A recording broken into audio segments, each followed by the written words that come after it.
Hello and welcome to the Trekitt podcast, where we talk about everything outdoor related, from kit and locations to stories and the people behind them. Whether you're a walker, climber, mountaineer or just someone that loves being outside, you can find all the kit and advice for your next adventure on our website, which is www.trekitt.co.uk. Or you can actually come and speak to a real person right here in our service centre in Hereford. Hello and welcome to another episode of the Trekitt podcast. We're here today in the Hereford Service Centre as usual, and I'm joined today by a very special guest. This is Mungo, and say hello, Mungo. Hello. Well done. We're going to be talking to Mungo about his life, basically, what he does, what he gets up to, how he got into it, all that kind of stuff, and I'll let him introduce himself fully in a moment. But so we're here with Harry, as usual, behind the lens.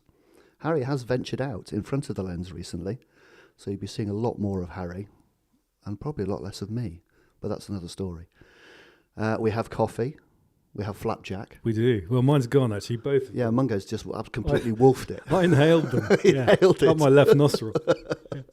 I've still got some flapjack left, which I'm trying to avoid eating because it'll probably get stuck in my throat and I'll cough and I'll splutter. And I just apologise for the slightly sniffy, nasally voice. I've had a bit of a lurgy over the Christmas period, but I'm up and about again. I'm really pleased to be here, back in the studio. So, Mungo, do you want to just dive into who you are? Yeah. Well, I'm a cameraman. Have been well, I'm not a cameraman. I'm a human being. I've got a life outside of my work, but for my work, which is what I'm known for, really, is being an adventure cameraman. So I've been a cameraman for now, I think, 28 years. So quite a long time. Been there, done it, bought the T-shirt, had the series, written the books, kind of done a bit of everything now. So I've had an interesting life. I was saying to you earlier, wasn't I, that it's the kind of work where often it doesn't feel like work because it's fun, what I do. I'm very, very lucky, and I don't take it for granted how lucky I am. And often, the jobs I would do for free, but don't tell them that. Don't tell anyone that. For goodness sake. No, edit that out, Harry. It's too late now anyway. So it's been good. But I kind of started off in camera work as you do. I started off in the kit room, kind of polishing boxes, polishing lenses, learning the ropes, and literally worked my way up because I was going to ask scratch. I was going to ask you. I remember when I was back in school, back when dinosaurs roamed the earth. And on the odd days that I actually went to school, my career teacher had never said to me, "Here's an option, Paul. You could be an adventure cameraman."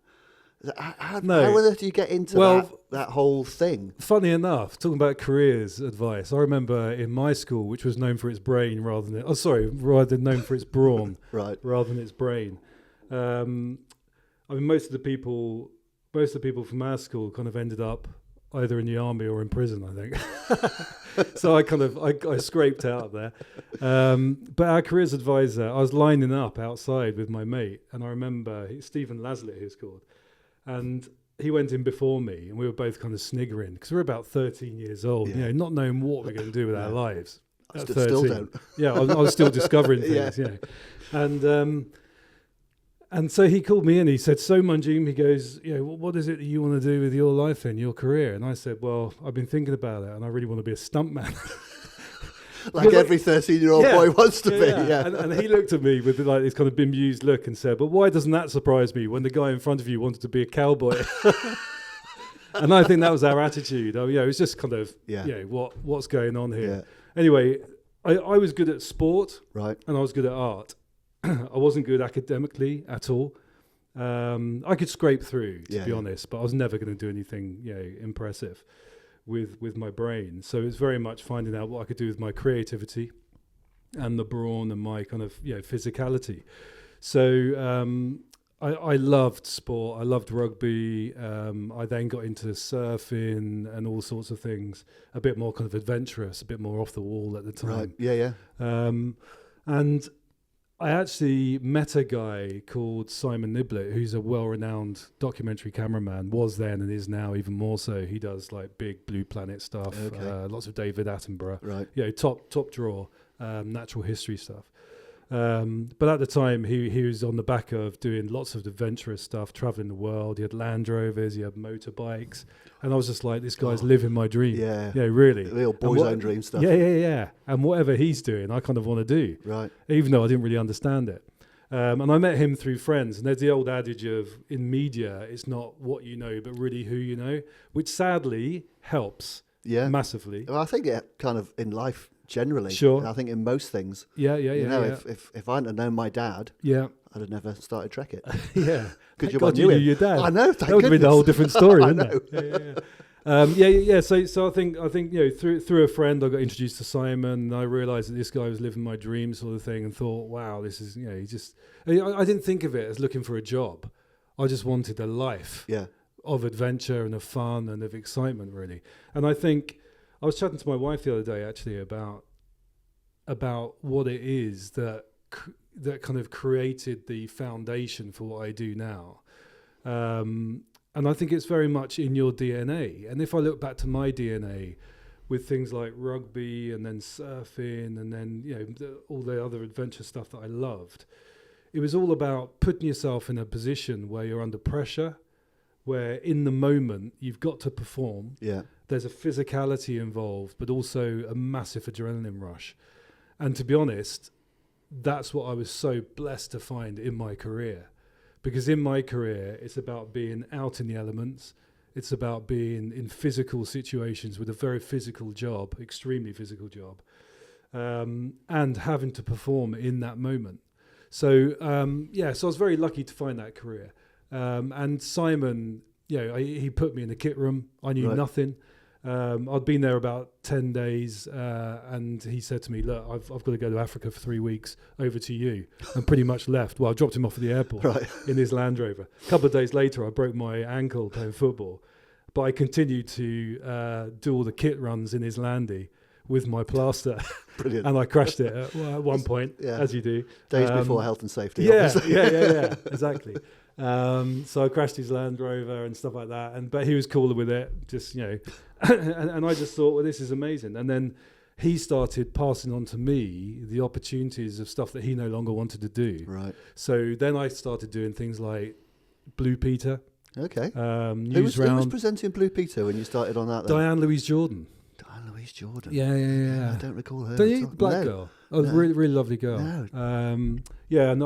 So I went and did I remember I went and did a interview in Highgate Park, bizarrely, with Cliff Richard and her. Yeah. So, obviously, I mean, Cliff Richard now, he's a bit of a, bit of an old timer, but at the time, he was a very big name still. He's just released another Christmas record. He's still going strong. He's done it every year. Of course he has. He's on 150 now.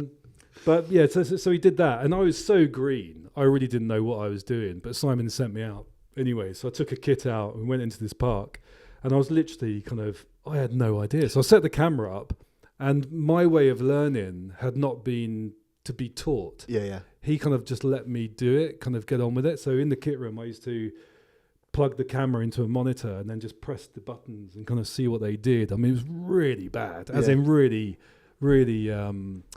Basic stuff, but that's how I learned. And he kind of figured out that I wasn't going to learn by reading a book, and I bombarded him with questions. Anyway, so there I was in this park with Diane Louise Jordan and Cliff, and I set up the shot, and I pressed the white balance, which you kind of have to color correct the camera to be whether it's daylight or in artificial light, etc., etc. It kind of creates the right temperature, the right color of the picture. And it came up as like 12,000 Kelvin, which is, it came up on screen 12,000 K. And I was like, what does that mean? I had no idea. So I basically dropped my shopping, and I said to the director, look, I'm just going to quickly pop for a pee in the bush, sort of thing. So I went to the bush, quickly got my phone out. Thank God mobile phones had been invented.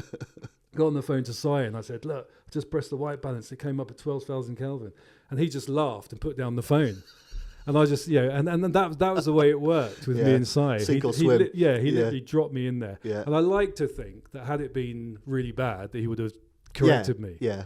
in retrospect. But at the time, I knew nothing. Anyway, so from there now, I became a massive blag artist and just got myself into more and more situations. And the media, again, like many other industries, is all about networking, about, we said earlier, about getting in front of people. Yeah, absolutely. And just, people liking you liking them, and thinking, we could work together, and let's do that. And bearing in mind what we do, when you're going away, whether it's in the UK to a different location or whether it's further afield, anywhere in the world, you're working with these people in quite intense circumstances. So number one, you want to get on with them. Yeah, absolutely. Because if you don't, and I've experienced some of that, it creates real problems. No, I bet. Because for both of you, putting both of you at risk. It's massively so. For those who don't know, you do your film all over the world in adventurous, risky situations.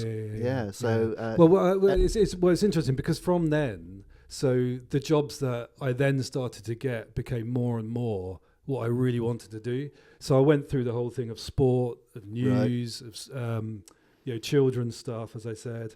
But then I got opportunities to start doing things like Lonely Planet, which again was something that Simon started to do years ago, and he'd kind of wanted to move on. So he said, "Boy, you should speak to this guy Mungo. He'd be bang up for it. He'd be perfect for it." Basically, because I was dispensable. I was young. I was a bit thick and stupid enough to do it. So anyway, I remember I went into this office. There's two girls there, and I kind of thought, this is all right, because they were quite good looking, and I thought, this is the media that I wanted to be part of. And they basically gave me a list. And no, sorry, they didn't on this occasion. They said to me, well, this shoot we're setting up for is going to be like 3.5 weeks, a month in Cambodia. And I just thought, brilliant, I've never been to Africa before. Because that's how green I was. If you don't know, Cambodia is in Southeast Asia. Anyway, so I went out there, again, completely fluked it for 3 weeks. But then that's when I caught the bug. And I was like, adventure and travel documentary is for me. And then after that shoot, I went back there, and those same girls in the team I'd turn up at the beginning of the week or the month or whatever, and they'd give me a list of countries and just say, where do you want to go? And I'd go, that'll do. And if the schedule worked, I was off, with my camera and with one of the presenters and the sound man and director, and that was it. We were living out of suitcases, traveling weeks all over on the end. world. Yeah, and it was all about living off the beaten track. Yeah. So it was like hardcore traveling, sleeping rough, and it was fun. Really absolutely, fun. yeah. I mean, you're absolutely right. You're very blessed to be able to do something that you are absolutely passionate about. I can see it when you're talking. Sure. It's something. It's kind of why Trekitt existed. My dad was a keen walker, hill walker, mountaineer. My brother and I, he dragged us up Helvellyn when we were 11, and and you have something in you that you want to do. Yeah. And obviously, retail is not quite as exotic and exciting, but you're part of that. You're part of that world, and you're talking with like-minded people every day. So I can absolutely understand where you're coming from in that. Being able to just live the dream. Yeah. To coin a pretty corny cliche. No, that's it. Well, in fact, I've written 2 books, and my first book is called Mungo the Cameraman, because that's how I'm introduced. This is Mungo the Cameraman. And the second book is called Mungo Living the Dream. Right. Because that's exactly it. And it's very much after Si, who I dedicated the book to, Simon, because I realised that he was living the dream that I wanted. Those people who come into your life and just manage to change everything without actually seeming to try too hard or they just do the right thing, don't they? I think what they do is they present you with opportunities, don't they? And doors open up. And I've always been one... I've never really had a set plan beyond a couple of years. Even now, I'm 51 now, and I'm thinking, what am I going to do for the rest of my working life? It's like, I don't know.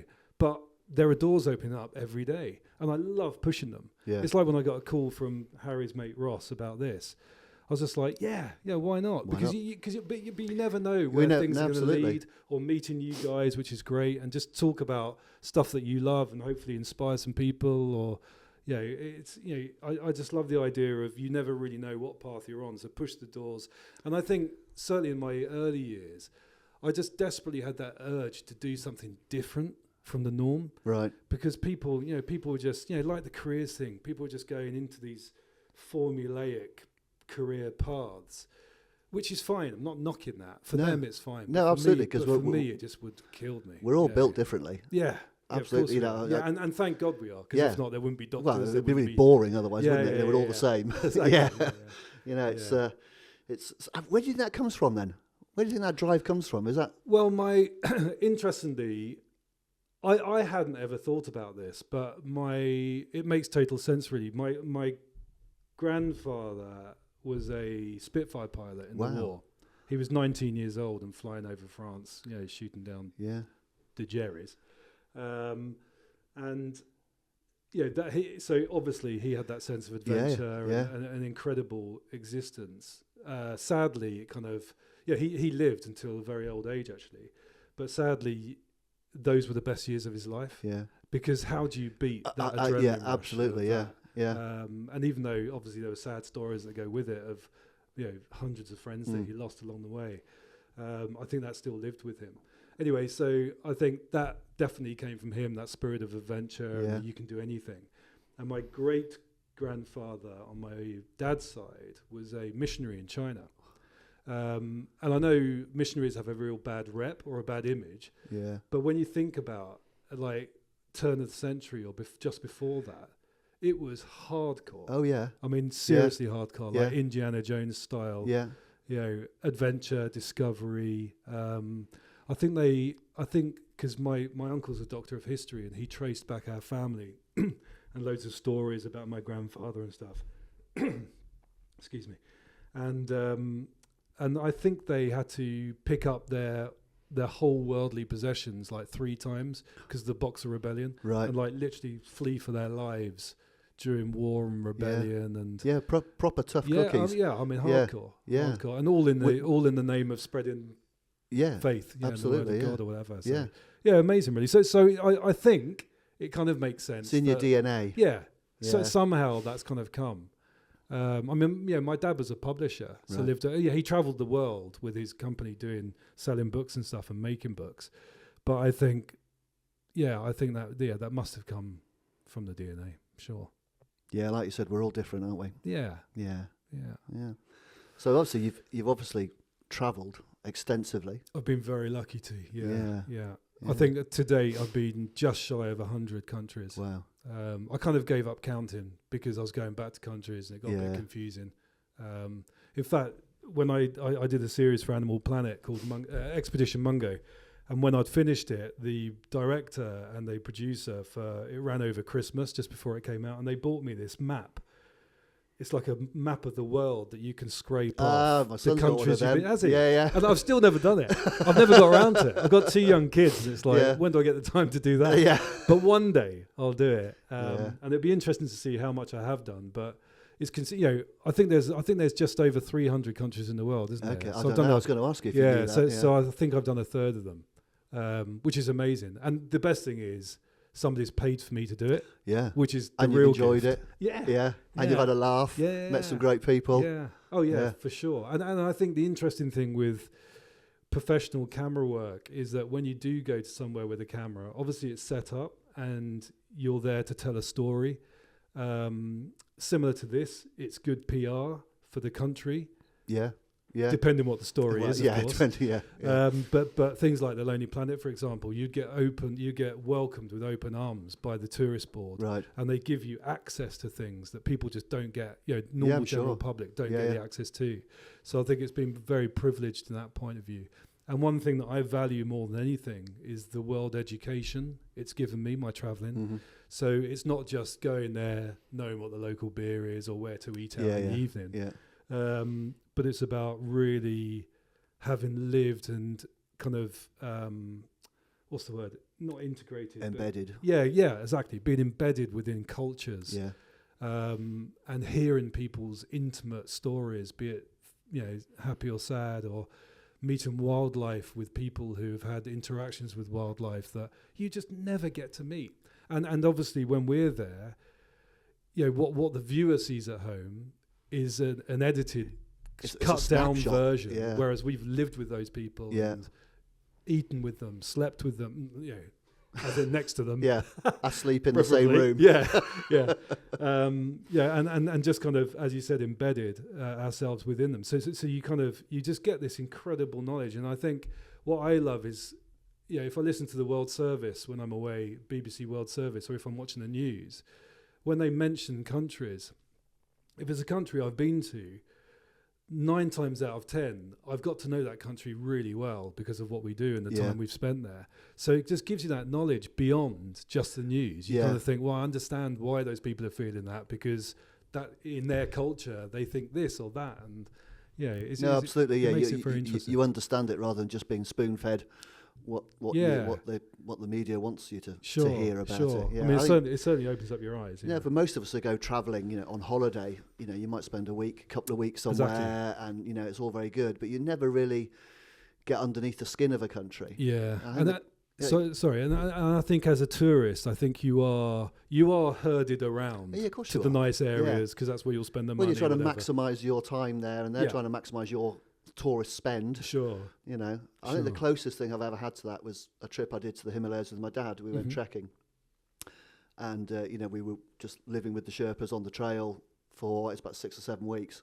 And you're right. It takes a little while for kind of the tourist mantle to slip, and for you to become humans together. And particularly when you're somewhere, arduous. You're not in a city, for instance. You're out somewhere. We were on the Annapurna Trail, not particularly extreme and out there, but this was late 80s, so it was long before it became massively popularised. And you're right. You're sleeping in the tea houses with these guys. You're under the stars, smoking some of their strange tobacco, and you're drinking their rakshi, and you're just, you're living with these people day to day. And you really do get a good sense, and that's stayed with me forever. Oh, it does. I can, close my eyes now and I can see the faces of the Sherpas. I can see everything. It's so vivid memories that are built. It's very special. And I think in the same way that you also learn tips and tricks from those people, and that's what I love. I mean, I'm a total kit junkie. But also I love learning. As I said earlier, I don't learn by reading books. I learn by pressing buttons, and doing things, and experimenting. And there are times when, and I pass it on to my boys now. I've got 2 young boys, and I'm like, when you're going down a muddy hill, rather than taking big clunky footsteps, take little. It's like ABS braking. Rather than going bang, you go dun, dun, dun, dun, and it slows you down and it keeps you. But I learnt that from being with this tribe up in Vietnam, in the mountain region of Vietnam, Mondulkiri. And I was up there and I was carrying this massive Bergen full of kit. No, sorry, that's wrong. I had a camera on my back in this big Bergen. But then this little guy, who was literally about 4 foot tall, maybe a little bit higher than that, but he was tiny, tiny Indian guy with flip-flops on. And I had like military boots on, the works. And we were going down this mountain. And I started taking these huge things, and I was slipping because it was wet and it was muddy, and I was going downhill, and we were trying to race ahead so I could set up for shots of people coming down. And he just looked at me, and we couldn't speak the same language. So we just, I spent hours with this guy. We didn't speak a word to each other, but he would just communicate with each other through signs and kind of, describing stuff. And he basically said, your feet, small, pit pat. And it just works. And I've and things like that. I love that you can pass on that generation. Those tips and tricks of how to go down the muddy slope, but to my sons. But then say to them, I learned that from some little guy up in a mountain in Vietnam. In the middle of a jungle somewhere. It's really kind of poetic. So you have the beauty of the setting and the story, but also life skills, and that's exciting. No, it is. You're absolutely right. And we've got so much to learn, always. So you've got you've done 100 countries, so that's 200 plus more to go, isn't it? Are you? Do you have like a tick list of where you're going to go? No.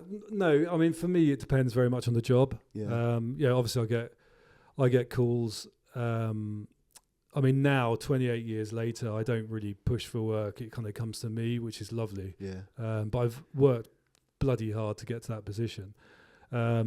So they'll phone me and say, look, we're doing this job. And I'm like, well, what is it? And where are you going? And who's going? And, you can afford to be a bit choosy now. Yeah. Well, and it's not really so much affording. I think we could always do with more money, but I think it's it's more of a case of I want to be a bit more choosy. I want to spend more time at home with my kids. Yeah. Because that to me is the gold in life. Yeah, absolutely right. Forget money. It's spending time with your family. So I want to travel less, really. So I'm becoming more choosy about where I go. Right. And so many of the countries, when you've been to so many countries, so many of them you've been to before. And so rather than regurgitating, which is really nice for the company who want you to go, because they think, well, you know where you're going, and you know people on the ground, and you've got experience of what to expect. But it's more, so now I'm picky about what the project is and what I'm going to be doing there, how long for. I'm off to India in March. Nice. With Freddie Flintoff, which should be fun. Yeah, he seems like a fun guy. Yeah, he's lovely. I was lucky enough to meet Fred on his first. I was on the job as director of photography on his first job outside of cricket, right, when he retired because of injury. So he was like a bit lost, really, didn't really know what to do. And I took the job knowing, and he knows this because I've told him a million times, but I just knew that if we got on, that I thought the chances would be high that we would get on. Yeah. That he would probably be brilliant on TV. Yeah, yeah.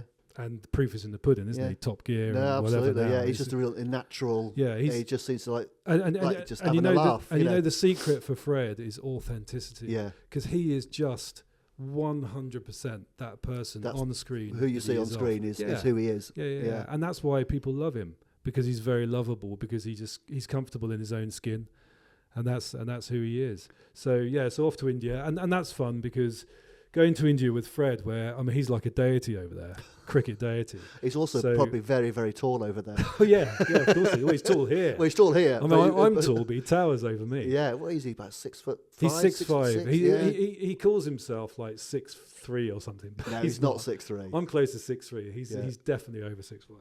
Anyway, hung like a gnat though, apparently. It's all like rubbing the ball in his groin. Yeah, that's right. Must have had some effect. Few balls, please. That's tennis. Yeah.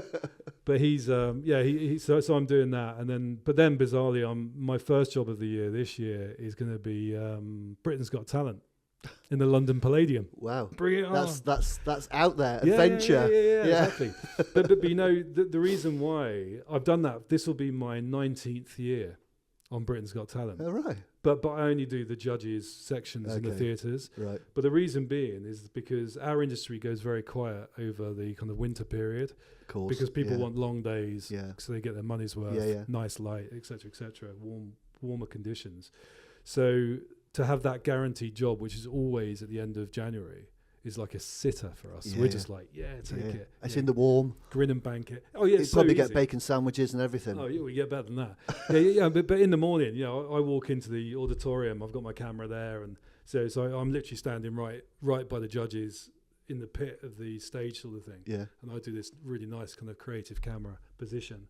But I walk in there with my coffee, paper. Yeah, it's so different to what I do with Bear Grylls or others. Well, I was going to ask you, I was looking on your website, and you got this list of A-list celebrities, and sort of like outdoor adventure in the wilderness, and in that list was Simon Cowell. And he just didn't strike me as somebody who would be in a jungle. No, well, he's not. No, he's not. That's for sure. He's in the urban jungle. Yeah. But Simon's lovely. I worked with Simon on the first ever Pop Idol thing where he was a judge, and I remember going up to him just before we started to record on the cameras, and I said, look, you're gonna have to go now because we're starting to record. And he was chatting to Pete Waterman or whoever it was at the time, and he goes, oh no, I'm one of the judges, and I went, sorry but no one knew who he was, because he was just a record producer who was brought in, and that was his first real thing in front of the camera. So, and now look at him. But then the 20 odd years that I've worked with Simon, he's a lovely guy. I'm a big fan of his, actually. He's a good man, and he calls a spade, and that's why he's got to his fame. People say Nasty Simon or whatever it is, but the truth is he just tells them you're crap. If you're a crap singer, there's no point in wasting your time or mine. No, absolutely. So you're crap. And we all know, don't we, when we're watching it? Of course. And that's the crap. Entertainment, isn't it? Yeah, unless you're Rylan, of course. You could be crap and successful. Yeah, exactly. Yeah. No offence, Rylan. My wife loves you, by the way. He's a nice guy. Yeah. But it's interesting doing that, because then you see people like I mean, the year I supervised X Factor was the year that Leona Lewis won. Right. And then you see 1D come through, One Direction, Yeah. and who were just grotty little kids, who were lined up and gobby little shites really. Yeah. But then they can sing, and they got put together. They were fully manufactured by Simon and his team. And blow me, it's incredible seeing the success and downfall of some of the people who went through those things. Yeah, I'm sure. So So the media can be inspirational, but can also be very destructive. Well, yeah. I mean, one of the probably the most famous person you work with is Bear Grylls, isn't it? And he's a roller coaster of ride through the press. And I was of the impression that with Bear, you get what you see is what you get. And I watched his recent interview with Louis Theroux on his little island. Yeah.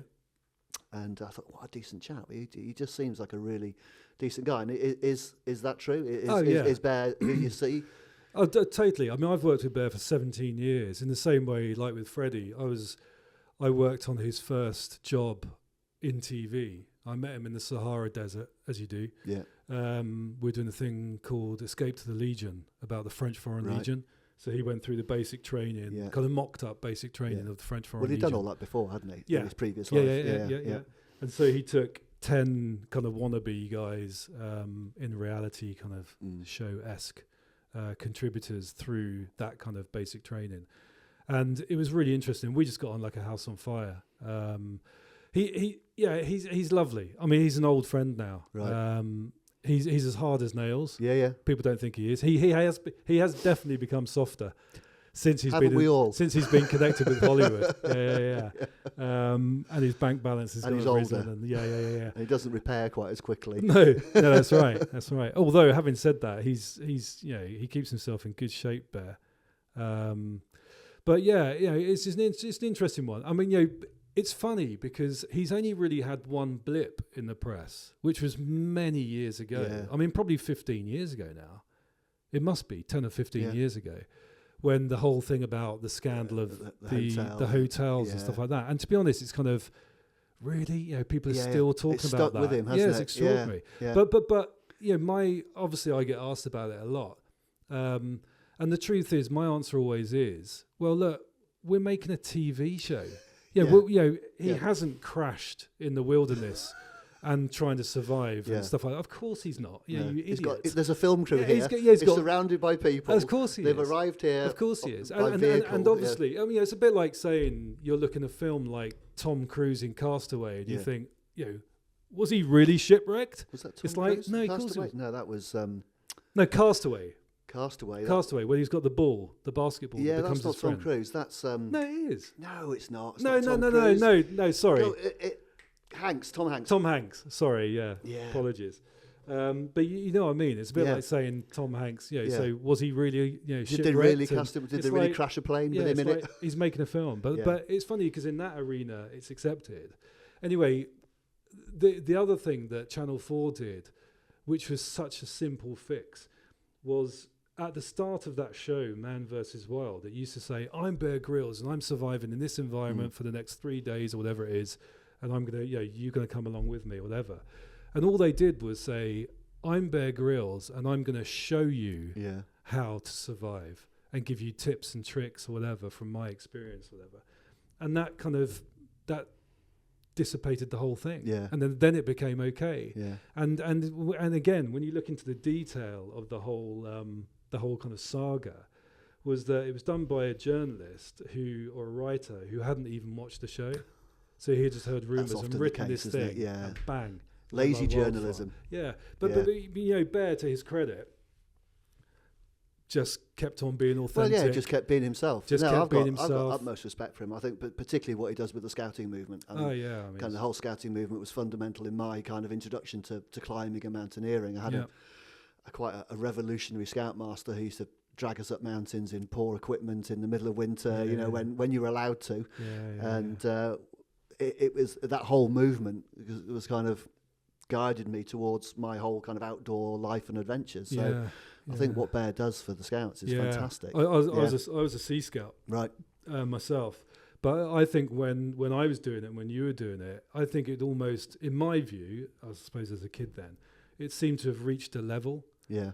But then when Bear got involved, bang, the recruitment just it was cool again. Yeah, that's the point. It became cool again. The Yeah. kit they were using was cool and whatever. And he's had the same effect even within the Royal Marines. So they made him an honorary colonel. That's right, yeah. And the recruitment's just soared ever since. But I suppose, it's about PR. It's about making something relevant and attractive and inspirational.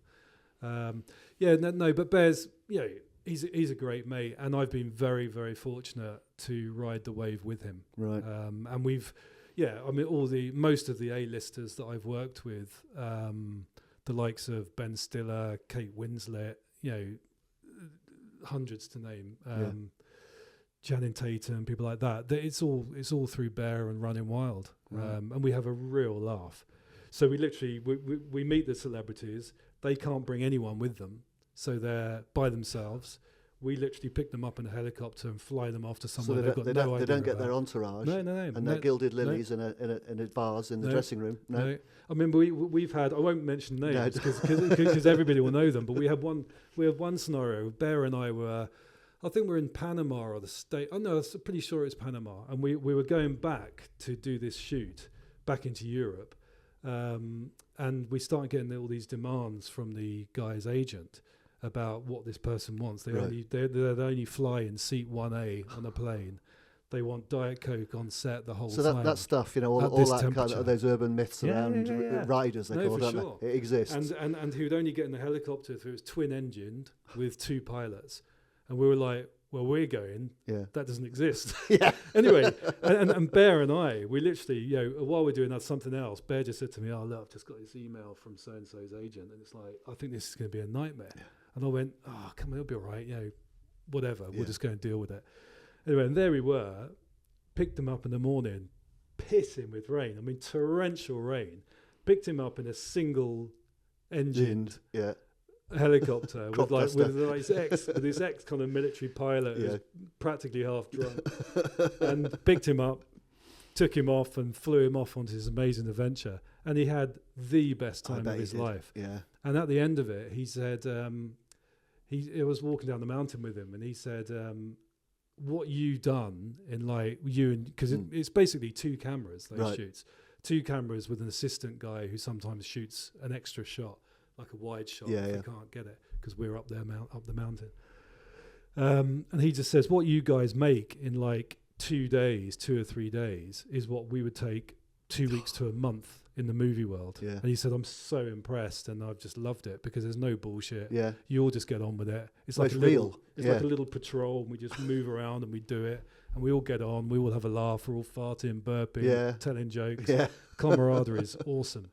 But we get the job done, and it's brilliant. Yeah. And so to work with people like that it's really good fun. But I think more than meeting them, it's just giving them the best experience. I was going to say, it must be really rewarding to actually see somebody really flourish as a human being, outside of their comfort zone. Oh, totally. Yeah. Totally. Yeah, because some of these big movie stars, a lot of the stuff they do is obviously stuntmen. Yeah. And so they just, they do all the kind of the close camera work, acting, and then they'll call somebody else in to do the big wide shot. Through a window. Yeah. I'll never forget just one last story about Channing Tatum, because we were in, I think it was near Yosemite somewhere.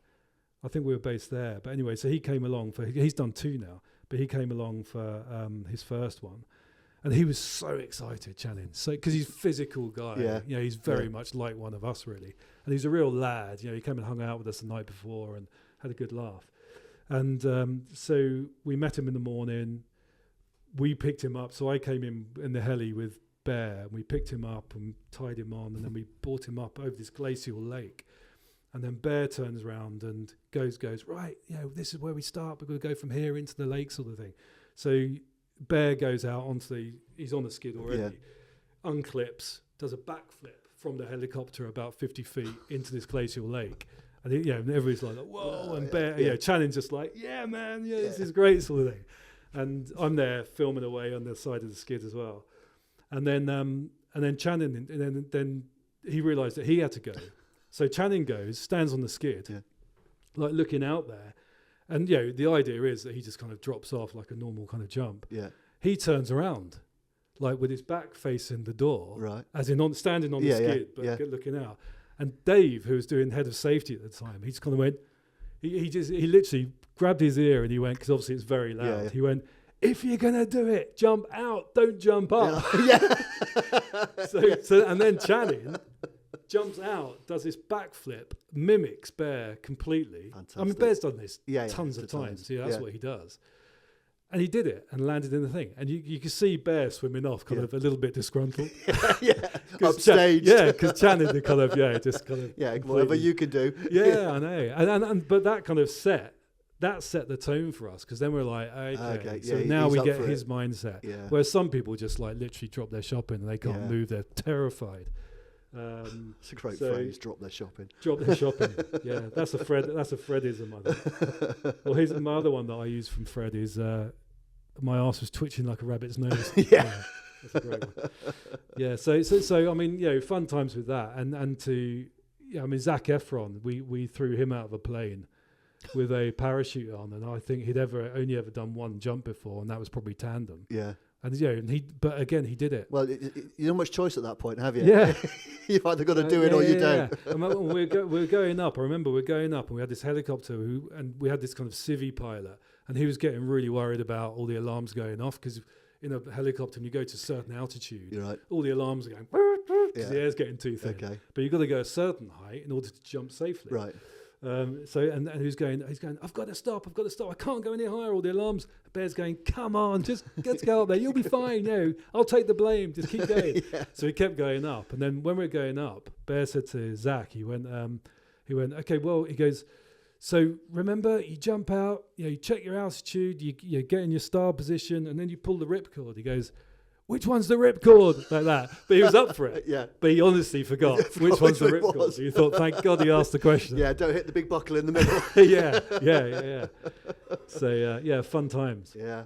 So you're obviously used to putting people outside of their comfort zones. What's it like outside your comfort zone? Where have you been that's my that comfort you've just zone? Thought that's just too much? My comfort zone over the years has got bigger and bigger and bigger and bigger. And I find it harder to kind of scare myself. But of course there are times when I feel out of my comfort zone. It's quite interesting, really, because you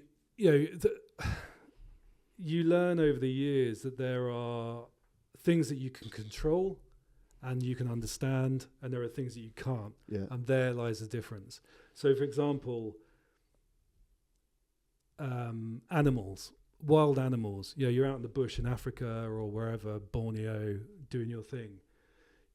Animals are predictable, and you can understand once you get to know their behavioural, acts. Yeah. You can know when they're being threatened, when they're feeling uncomfortable, stressed, and then you back off, and you can kind of manage it because it's quite simple. And just a little aside, but I learned something while I was doing my expedition Mungo on Animal Planet. Was a guy, an old vet in Namibia, I think it was. He said to me, have you ever thought about why animals always see us as obviously top of the food chain? Yeah. But we are always in the threat position. And I said, well, what do you mean by that? He said, well, if you're a tiger, an elephant, or anything like that, or a bear, you're always on all fours. Yeah. But when you go into your attack, to jump or to attack, you're on two legs. So they rear up, and then, like a bear or a tiger would jump or whatever. And we are constantly in that aggressive stance. Interesting, isn't it? Yeah, it is. So I'd never thought about that. Yeah. And it's so simple. Yeah. And so that's why you kind of think, if you did want to make an animal feel more comfortable, you'd kind of get down on fours like them sort of thing or whatever. So, things like that, you learn along the way. Things like insects, you can learn the tricks about how to avoid them. Insects are the worst thing, I think. Yeah. In jungles, for example, where everything's out to kill you or get into you. Yeah. It's just horrible. So your comfort zone with animals, you can very much work around. I think that the two things you can't control are the elements, but you learn to adapt. Yeah. But I think the most scary aspect to travel or life in general is people, because they're totally unpredictable. And just when you think you're in a safe situation, it can turn on Well, a I think, dime. particularly where people are living in hostile environments or hostile political situations. Yeah. Absolutely. And as much as a camera, for example, our cameras are big cameras. As much as they can be a real help to get you into places sometimes, because people like the idea of TV or glamour, they can also be a hindrance. If you're in a dangerous kind of war zone or something, having a big thing on your shoulder in the distance, if they can't see what it is, looks like a RPG or something. Yeah. I mean, it could be anything really. So that can be a real negative. But also the people you meet, they know that your equipment's expensive. They know that you're sometimes out of your depth of where you're at. So they can just call it. I mean, I was up a mountain once, a volcano for the BBC on the Artureli volcano, which is in Ethiopia. I was up there with Kate Humble and a couple of others, and we were camping up there. And the only way to get up there was by camel, with all our kit. So we just like hiked up. It took us hours. I think it took us 8 hours or something. So we hiked up there and we camped up there for a number of days. But then when we came to come back down again, the camel herders came up to pick us up, and they just said, we want more money, or we're not taking you down. And we were screwed. And then the old Kalashnikovs start getting cocked, and you think, one of the, or you meet a kid who's on beaten up. And you just think this would be a horrible way to die. Being shot up a volcano in Ethiopia. And how long would it be until my family found out? For the sake of a few dollars. And it's not our money. No. And so 9 times out of 10, we just go, here's another 100, whatever. And that's that. But again, you do learn different techniques. So for example, on that one, actually that's a lie. On a previous one I've been to in Ethiopia, I was doing a natural history shoot about gelada baboons, and we lived with a troop of gelada baboons at 15,000 feet, 12 to 15,000 feet up in these mountains, the Simien Mountains, which are beautiful. When you think of Ethiopia, you think of desert, the kind of wasteland. It's very verdant, isn't it? Yeah. Well, areas of it are. So the Artureli, the Danakil Depression is basically a seabed by the Horn of Africa. But then the Simien Mountains is like Switzerland. It's incredible, really lush and beautiful, and huge drops. Anyway, what we did there was we hired the local, because there's lots of bandits in the area who will obviously rob you and take you kidnap and stuff, hostage for money. So we hired the bandit leader, or one of the bandit leaders. So we basically offered him money and just said, look, will you come and look after our camp, be our camp manager? So he comes along and we get to know him. And because we've got him, no one else is going to touch us. Bother you. So you can work around it. But it's quite interesting, the techniques and the mind games you have to do. But also statistically, with looking at risk, I mean, so much of, in theory with Bear, we're in helicopters the whole time, with the doors off, hanging off the skids, whatever. Obviously, we're clipped in. But you think, at some point, you think statistically our number's going to be up, or we're going to drop out, or something's going to go wrong. Because it does happen. And I was chatting to a helicopter engineer once, and he said, well, what you don't want is the Jesus bolt to go. And I said, well, what do you mean? He said, well, there's a bolt which basically holds the propellers into the rotor. I said, well, why do you call it that? He says, because if that bolt goes, the next person you'll meet is Jesus. Which is brilliant. Anyway, so it's a sobering thought. It comes down to one bolt between you. I know. And then, so helicopters are dangerous, but then again, which you learn on things like hostile environment courses, which we've done, statistically, you're at most risk driving, RTAs, road traffic accidents. So driving in these places is really dangerous. And you're more likely to get that than rather than skewered by a rhino or fall out of the sky in a helicopter. Shot by some gorilla with a Kalashnikov. No, I've driven in India. I know what it's like. It's mental, isn't it? It's absolutely bonkers. Even we were up near Chandigarh, so up northeast India. and you're on tarmacked dual carriageways and you think you're safe, and then a lorry comes the The wrong other way. That's right. Yeah, just straight down the middle. Yeah. Everyone scatters. Yeah. Then you've got 14 people on a moped and a donkey. Yeah. You know, it's just, it's mental. Well, that reminds me of the, in fact, an answer to that last question as well. So I did a thing called By Any Means, which was for BBC Two, where Charlie Borman, myself, and Russ Malkin, we travelled from Ireland to Sydney over land and sea. Right. And we try not to fly. We did fly once, I think, or twice in 4 months. But we did everything by land and seas. And we used 105 different forms of transport, went to 24 countries, Right. and literally went all the way across the world. It's, the most phenomenal journey, 4 months of your life. And we were in India, and the same thing doing that, with the crazy driving and stuff. And we were on bikes. And I was filming them on bikes, and in fact I screwed my knee up and tore the cartilage, so I had to fly home and have surgery and then fly back out, and then met them in wherever it was, Thailand, to continue the journey on to Sydney, which we completed, which was amazing. Fantastic. I think you can still see it on YouTube and stuff. Brilliant show. Just really good fun, because it was proper. I had to carry all my clothes for 4 months, all my personal stuff and my camera equipment. So I took a little camera, Right. But then it was tapes, and I just had 2 radio mics with batteries, and that was it. It was amazing. No crew, no. No. Literally just you So I was and a doing camera. sound and camera, Right. and then we just had credit card, mobile phone, and we went 3 passports each, so we could be applying for visas along the way. It's brilliant fun. Anyway, by the by, that led me on to the next series I did with Charlie. After that was a thing called Extreme Frontiers in Canada, and we travelled all over Canada by motorbike, mostly by motorbike, and it was just brilliant. But part of it was climbing in the Rockies. We stopped and we climbed with this guy. I'm not going to mention his name because I am going to diss him.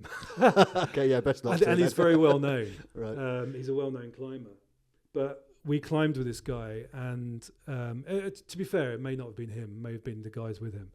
But we climbed up in the Rockies, and we summited this peak, and then we came down, and it was it was full on. Yeah. It was like amazing. Yeah. I really loved it. We were way out of our comfort zone there, but we did it, and a real sense of achievement. And they looked after us so well. And obviously, when you're doing that as the cameraman, you're filming and climbing. So everything you do, you've got to carry the camera. You normally sling it over. Yeah.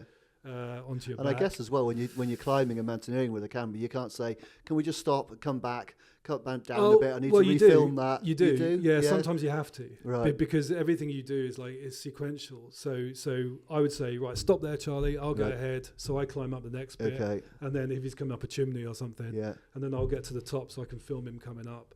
We did plenty of that. Anyway, that night we got caught in this weather. And we managed to reach the saddle in between these two mountains in the Rockies, and the weather came in, and we were meant to get a helicopter to come and pick us up. The guys went to their sat phone, and they hadn't charged their sat phone, so we were seriously in the shit. And we were on the saddle, so we put up our tent. We had a tent. They had forgotten their tent. Sorry. They'd bought enough tents for like two of us. So me and Charlie were in a tent, and Russ and this other guy were in a tent. But the other 2 people with us, the support team, didn't have a tent. So they all crammed into that other tent. It was ridiculous, really grossly unprepared. Yeah. And that night, so we ended up spending the whole night there. The helicopter never came. So we spent the whole night there, basically went really low on our rations. We were short on water, and the wind was unbelievable that came through that.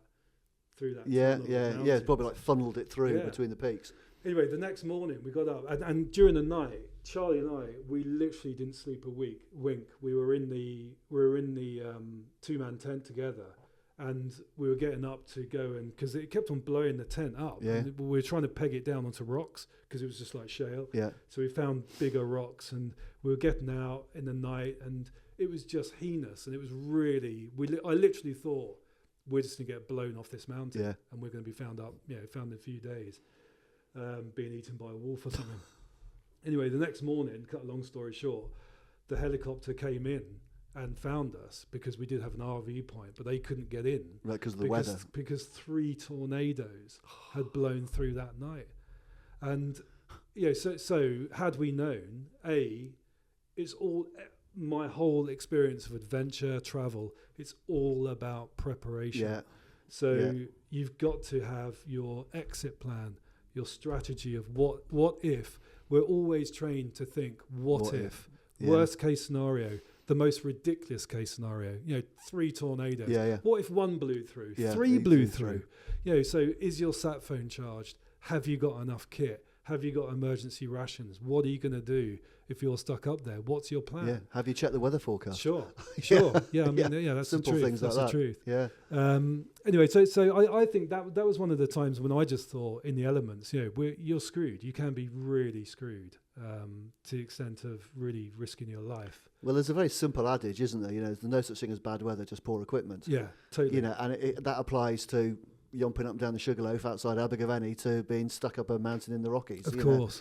Yeah. Or even going for a walk in the park in the rain. Even going for a walk in the park in the rain. If you get wet feet, if you get wet undergarments, you've had it. Yeah, you just get cold so you're quickly. Miserable, you're cold, and that can be very, very serious, and people don't understand it. No.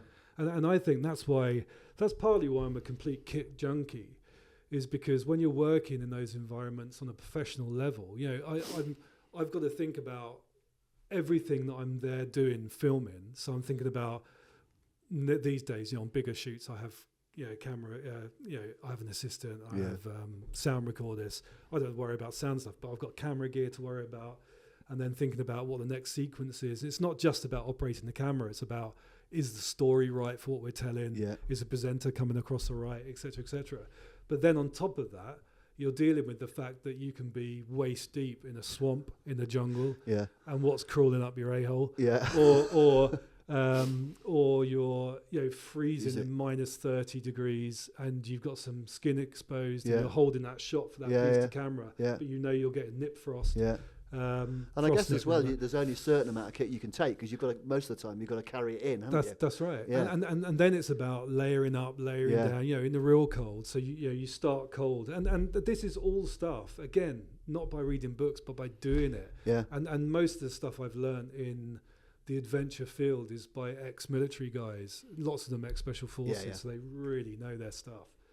And it's just like, right, you're yomping up this mountain, strip down, be cold when you start, because you're going to be very hot in a bit. Oh, we did a video on that, didn't we, Harry? Did it? Yeah. Be bold, start cold. Yeah. And again, that's an adage from a good friend of Trekitt, Bob Thomas, former military guy as well. Yeah. Don't start completely smother yourself and start off nice and warm. Oh no, because then you've got nowhere to go. No, because you can't warm yourself up. You're going to be drenched in sweat, and your base layers are going to. And then when you get to the top, then you've got something to layer up on, and it's constantly on and off, and it's hard work.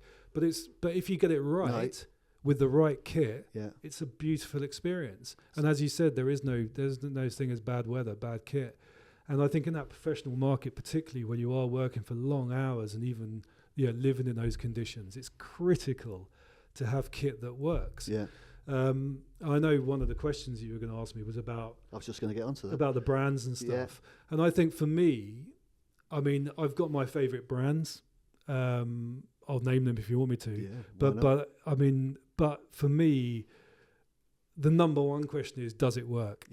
I don't care if it looks like a tracksuit from the 1980s. I'll wear it if it works. If it works, in that right condition. Thing. If it does look super cool at the same time, it's a bonus. That's a massive bonus. But I will spend good money on kit that works. And it's interesting with some of the celebs that we've worked with over the years. They've got affiliations with kit companies, so we get given kit, and we will wear that kit quite often, even those of us who are behind, because especially if we're going to trash it, it's not our kit. It's not your stuff, absolutely. So we wear it, we trash it, we go bushwhacking, it gets torn to pieces, whatever, we don't care. But it's quite interesting, because when you go to an environment where it gets really serious, all our own gear comes out because we know and we trust it. My favourite brands are Arc'teryx, Mountain Equipment. I love Fuel Raven as well, because all those brands are kind of built in situ. I've got my puffer here is what you went to, you got your Fjallraven kegs on, you got your Jotnar jacket, you got Arc'teryx gilet on, walk-in brand. Yeah. Walk-in brand, which I love. But again, I mean, in fact, my favourite bit of kit ever is the gilet. And the reason being is because it keeps your core warm while you've got all still the freedom action. of movement in the arms. And I'm not necessarily, well, I am climbing often with work, but even just for camera it's work. a very underrated bit of kit, the old gilet. It's amazing. Yeah. I love it. I love them. In fact, my wife always says to me when I leave the door for a job, she goes, "Have you got your gilet?" Because I've had a couple of times where I've panicked because, I mean, look, I could leave my mobile phone, but I can't leave my gilet. Because I just, if I've got my gilet, I know I'm okay. Yeah. Yeah, it's a weird one. We in Trekitt, it's like you're always trying to educate people about kit, and sometimes people just don't get the whole year that they want a big jacket on underneath their shell or something. But no, it's a great bit of kit. Yeah, it is. Yeah. And I think the whole thing about layering is obvious, and it's like an old story that everybody knows or most people know. But about layering up and layering down. But things like you see people who have a waterproof jacket on. And then they get cold, so they put a puffer over their waterproof jacket, and then that's not going to work. No. It's not built like that. No. So the understanding of what breathes and what doesn't, and put the wind I think as over. well sometimes you can be a little bit guilty of being a bit complacent. Yeah.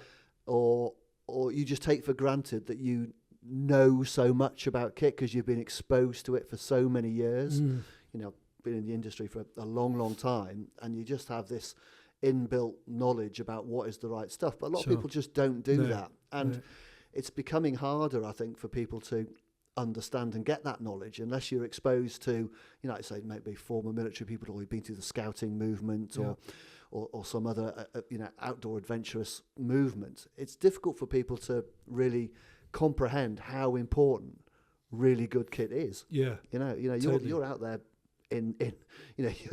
you're putting your kit through in one shoot, probably more than what most people will put through in a lifetime. So it has to be good. And at home, I've got my systems laid out. I love a system. Because as a cameraman, you have to have a system. Right. Because if you can miss the tiniest bit of kit while you're packing, and that could jeopardize the entire shoot. Yeah. Unless you can get another one, which you probably can't up a volcano. Yeah. So at home, I've got boxes. I've got warm weather, cold weather, jungle. Yeah. I've got all these different boxes full of that particular kit. Okay. So and things I love are things like a sweat rag. Mm-hmm. You can get these. I buy them. I mean, it's literally a rag. It's like a thin bit of kind of cotton. And I get these ex-American military ones or military grade ones from Silverman's. Do you know Silverman's? Yeah, Silverman's. In London. Yeah, because when I used to live in London, I used to go there regularly. And you can use it as a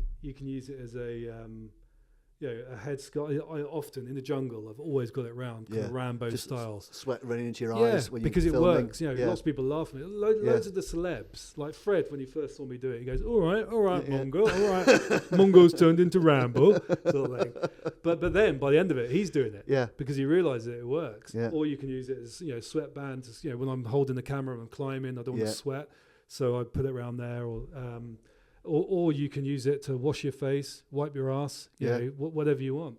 The other thing you want to make sure you do those things in the right order. That's right. Don't do it the other way around. Well, it depends if you want camera.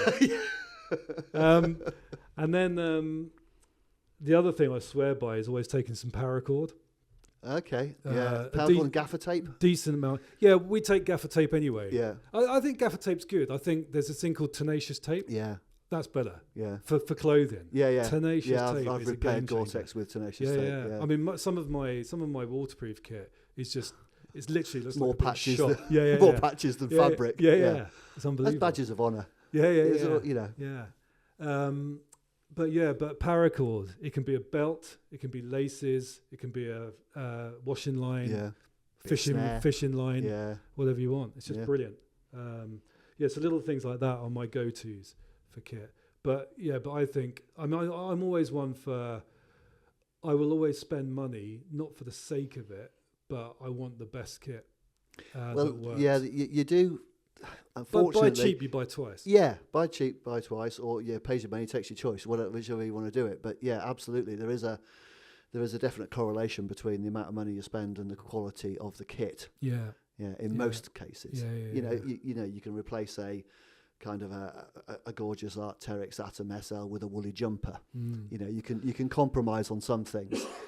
But the fundamentals, like your base layers, it talks about, you know, chilling off and not getting cold, and the right layers and a decent set of waterproofs. You know, you just and boots. I boots. mean, footwear. I've got. Don't get me started. I've got an obscene amount of footwear, as I'm sure you'll have. Yeah. But as I say to my wife, I have to justify it. I can justify it better than her shoes.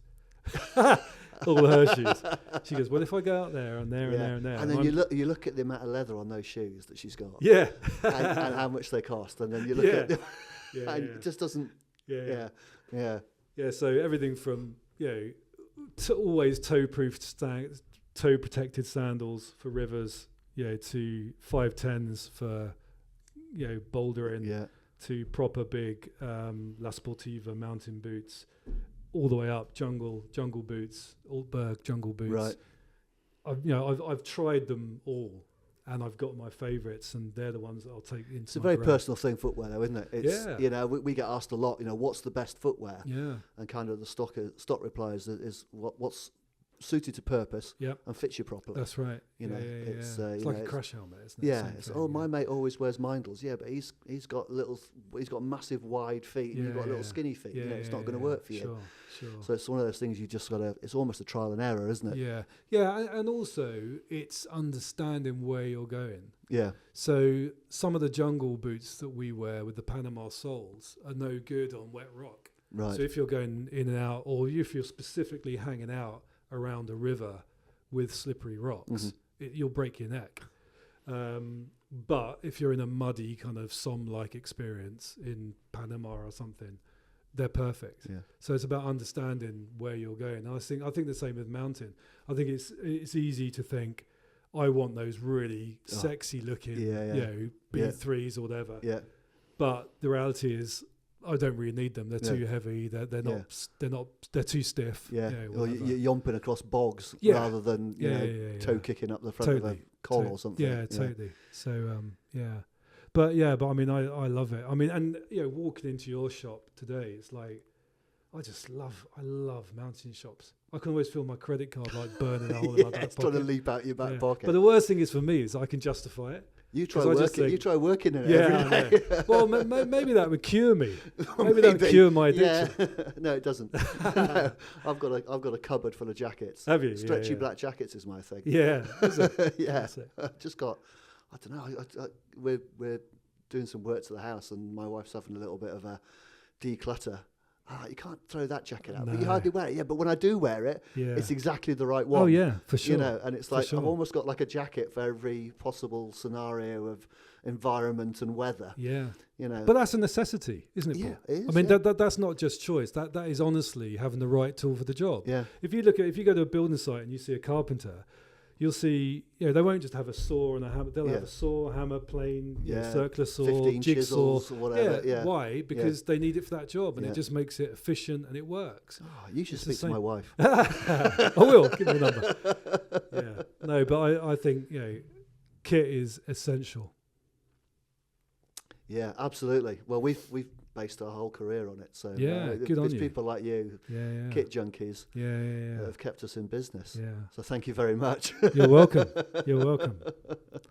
Right, I've got a few little quickfire questions here. Yeah. Just thought we'd mix it up a bit because I mean, it's been brilliant, absolutely brilliant talking to you, and you've obviously led an incredibly incredible life, and one I should think that most people are incredibly jealous of. Yeah, I know.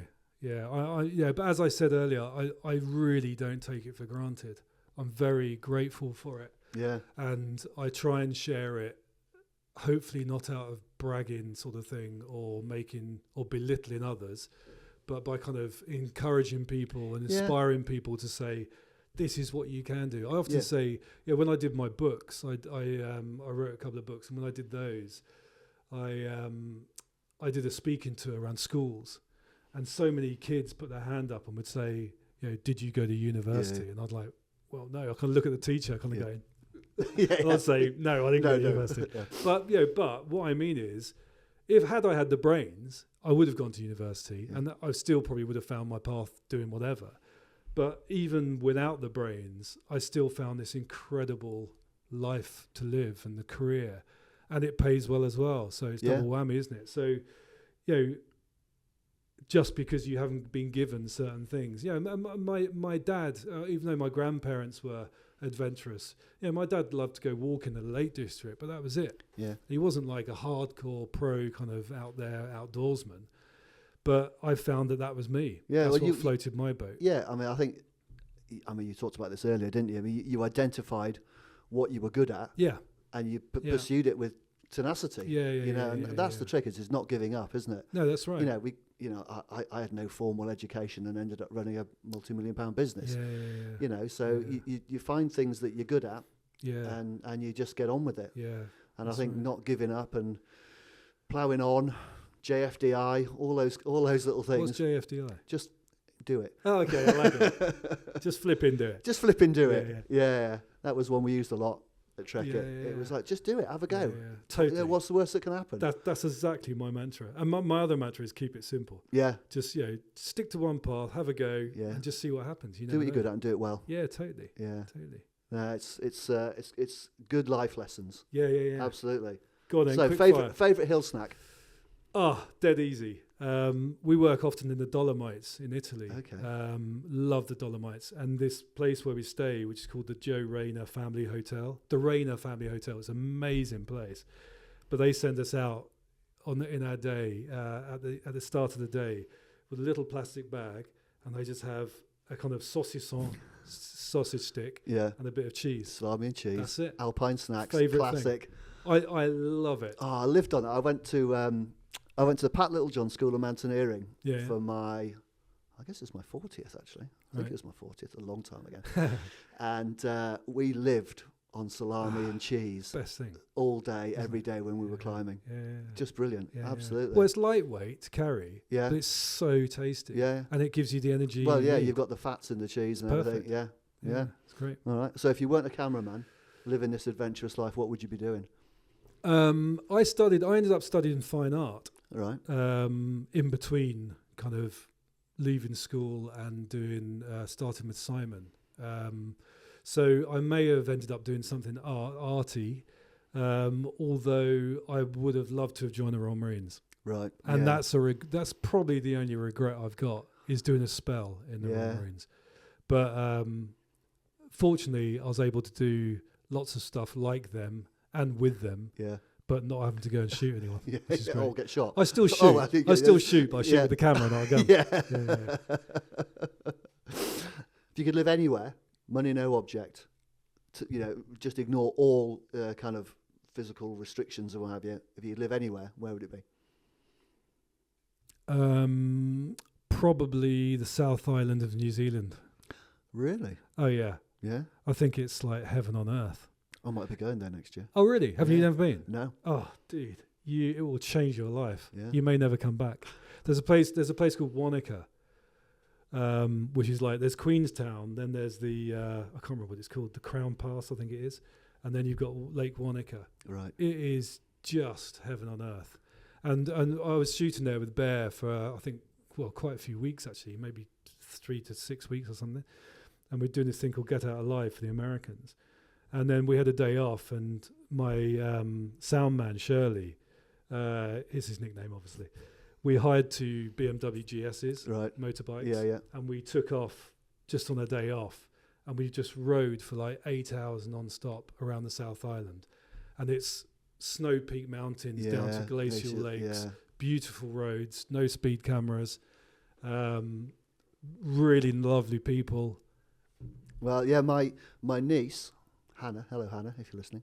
She's getting married to a Kiwi from the South Island, and we might go out there go and see it. She's a sensible girl. She is. Yeah, smart. Yeah. Apart from the obvious rugby connection, but we just take the mick out of each other. Yeah, but rather the All Blacks than the Aussies. Yeah, that's true. Yeah, well, I'm a Wales fan, so okay. we're having a bit of a torrid time. Are you Welsh? I identify as Welsh. I'm not Welsh. That's classic. I'm English. Why do you support Wales then? I've lived in Wales longer than anywhere, okay. and I just love the passion of the Welsh rugby. Good on rugby. you. Yeah, that's good. That's good. And my kids are Welsh. Yeah, right. They're born in Abergavenny. Oh, I appreciate that. So I still hope we beat you, but well, you probably will this year. Yeah. We're, Oh, I don't know. There's lots of changes afoot, lots of changes, isn't there? A lot of changes. We can't do a rugby podcast. No. We can't go down that rabbit Not hole. another one. Not another one. Yeah. There's plenty of those there. Car or motorbike? Well, for me, it has to be both. Right. But 4x4. For fun? I mean, I love them both. It's really difficult. I've always had Land Rovers and BMW GSs. Motorbike for blasting around the hills. It's got to be a motorbike, hasn't it? Because Land Rovers are great, Yeah. utilitarian and all that. But you can't really have a fun drive in a Land Rover. No, I love the adrenaline. You can off-road. Yeah, I love the adrenaline of a motorbike. Yeah. And just the sense of being out there in the elements. You can't beat it, can you? Yeah, and then my brother who used to run Trekitt with me, he's a big motorbike fan. Is he? And he had a GS and absolutely loved it. Oh, they're amazing. Yeah. I mean, if you're a big bloke, they're big bikes, but they're so well engineered and balanced. And they do everything. Oh, everything. I mean, I've got a Discovery 4. Right. Like the old Discovery 4. And they're just... It's the best car I've ever had because it's luxury, as in it's super comfortable, but it still has the capabilities of a Defender. Yeah. And I did a commercial with Bear and Johnny Wilkinson actually for Land Rover, and there was an engineer there from Land Rover who'd been there for 30 years. And I said to him, what do you think about the new Defender? Yeah. Obviously, and that was just when it was coming out. Yeah. And he said it's good, but he said that car you've got there, your Disco 4 was the best car we ever built. Yeah. And he said the new Defender is pretty much a Disco chassis with a new top put on it. Yeah. So I was like, yes. I was going to ask you about what you thought about the new Defender. Oh yeah, I like it. I mean, Bear had one for a while. Yeah. And he's got this deal with Land Rover, so he gets a lot of cars for nothing. That's a hard life. Yeah. But he lent me his for a week when he got it, his new one, because he knows I love them. And it was nice. I mean, it was a bit of a whale compared with the Disco. Yeah, it's a big. I mean, he had like the long wheelbase one. Top spec one, and it was almost too clever. Yeah. So the first thing I did was I pulled over into lay-by and I switched off all the automatic things. Then it became a car again. Then I really enjoyed it. The thing that cracks me up about them is those lunch boxes they stick on the side. I know. It's weird, What's all that about? I know. Yeah. I know. Well, it keeps your sandwiches cool, I guess. Yeah. Or maybe it's just to put your money in because you've obviously got so much. So you can much store of it on your car. Yeah. Full of £50 notes. Yeah, exactly. Yeah. To wash it with. Yeah. Weirdest thing you've ever eaten on a trip? Dog's penis. Oh, dog's penis. Yeah. Harry's cracking up over there. Was it still attached to the dog? No. Well, I'll tell you a few things. Number one, thankfully it wasn't attached to the dog. Number two, very grateful it wasn't a Great Dane. Yeah. And number Chihuahua. three, it definitely didn't taste like chicken. No, I mean the story is in brief. We're in the same place where I learnt about coming downhill. Yeah. With this tribe up in Vietnam, and they had a wedding going on. And one of the things which was meant to be an aphrodisiac was a dog's dick. So they got it, peeled it like a banana, once the dog was taken care of. Yeah. And then passed it around. And do you think they might have actually just been taking the mickey? Yeah. Yeah. Oh, yeah, this is our local Look at these delicacy. guys. Yeah, Yeah, exactly. Yeah, Let's watch classic. let's well, watch they the ate foreign- it as well. Oh, did they? Yeah. So, yeah, that was extraordinary. Chewy. Never again. Never again. Peanut butter or jam? Oh, nice one. Peanut butter. Yeah. Crunchy. Crunchy? Oh, yeah. Oh, no, Every it's smooth. time. Oh, really? Yeah. Says a lot. Is it? Definitely. So I've got gaps in my teeth. Get the bit stuck in my teeth. Oh, crunchy peanut butter. Love it. Yeah. Cool. Right. Great. Thank you. What are you reckon, Harry? Harry's given me the double thumbs up, look. Good. Which is always good. Well, I'm going to sign off because I've run out of questions and we have been talking for a very long time without a break. Yeah. Harry did promise us a break, didn't he? Yeah. Oh, I'd rather not do it with a break. I mean, it's just lovely, isn't it, having a chat? It's great. I love it. Yeah. Well, it's like we were saying earlier. It's about people, isn't it? And you know, totally. It's been a real pleasure to meet you. Good. I hope so. It's been great fun. Yeah. You're a really interesting and inspirational guy. Yeah. Good. And thank you. long may it continue for you. Thanks. And really appreciate you coming in today to talk to us. Really, my pleasure. Good. Yeah. So that's it. So thanks to everybody for listening. I think we're up to 6 now. 7, isn't it? 7. It might be This 7. is number 7, isn't it? No, I was Harry thinking number of people listening. I was talking about. Oh right, okay, 6. That's amazing. I know. That's amazing. So that's my mum, your mum. No, not my mum. No. Yeah. Anyway, thanks very much, all 7 of you, for listening out there. It's been an absolute pleasure, Mungo. Thank you once again, and let's hope you all join in for our next episode. I don't know what it's going to be. Harry will inform me at some point, I'm sure. But thanks for listening. Subscribe. You know what to do. And as usual, toodaloo.